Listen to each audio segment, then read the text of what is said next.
So imagine walking into a stranger's living room and, I don't know, just ripping leaves off their houseplants. Or dropping food wrappers all over the rug. You would never do it. Right, you would never do that.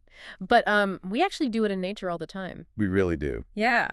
So welcome to today's deep dive. We are looking at a really fascinating 3-part English learning series called The Zen of Low-Impact Hiking. And our goal today is to keep the pace nice and easy.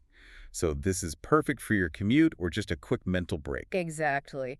And we want to use accessible vocabulary for you because treating the forest like a living room, it isn't just about protecting the environment. It is actually a lesson in rewiring our mental health. It completely shifts how we interact with the physical world. I mean, instead of dominating a space, the goal is to, adapt to it. And the series introduces a hiker named David. He takes this adaptation very seriously. Yeah, he avoids crowds and follows the core rule to leave no trace. Leave no trace, which just means taking your trash home and, I guess, leaving the wildflowers exactly where they are. Right, but it goes deeper than that. Well, wait, I actually want to challenge one of his specific rules. He says he refuses to ever step off the dirt path. But isn't wilderness exploration about, getting off the beaten path? I get that.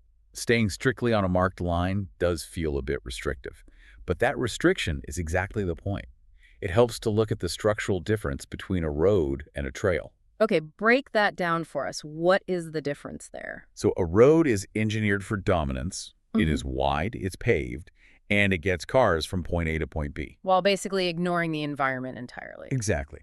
But a trail, that is a concession to nature. A trail is just a narrow thread of a footprint that forces us to adapt to the landscape. Oh, wow. Staying on that single line of dirt is what protects the fragile plant systems growing everywhere else. Right. It's called sustainable hiking, meaning you do it in a way that doesn't cause long-term damage. That changes the perspective entirely. You aren't just walking. You are deliberately containing your footprint. But once you are restricted to that narrow path, how does that physical limitation change your mental state? Well, it forces you to slow down. David practices taking mindful steps.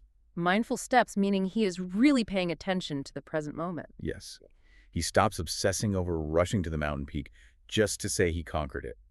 Instead, he anchors his attention to his physical breathing.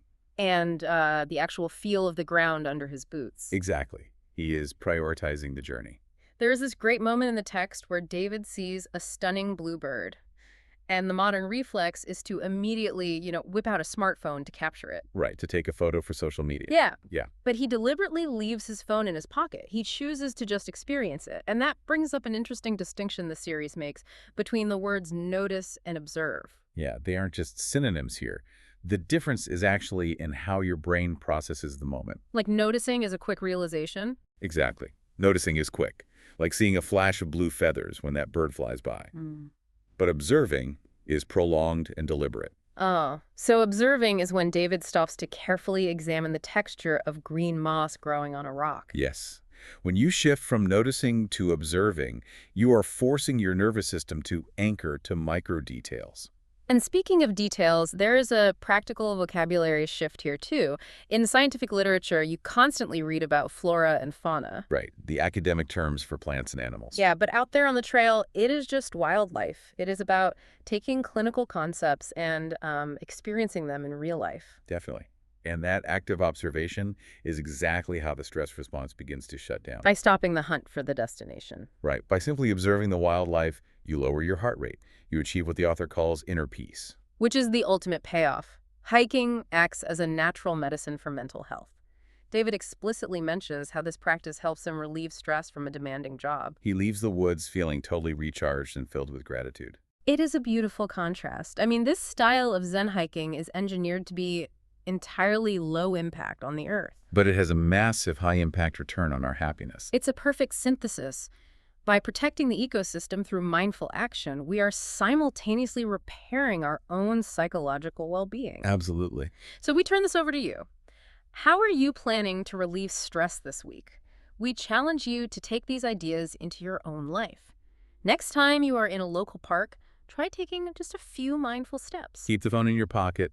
Notice the wind, observe the leaves, and just give yourself permission to truly recharge. But before we sign off, here's a final thought to mull over. If the entire philosophy of Zen hiking is to leave no trace and, completely disconnect from the noise, Does our modern habit of tracking our step counts and heart rates on our smartwatches actually prevent us from truly experiencing the moment? Are we just bringing the stress of achievement right into the woods? That is a fantastic question to walk away with. It really is. Thanks for joining us for this peaceful stroll through the woods. Take a deep breath, and we will catch you on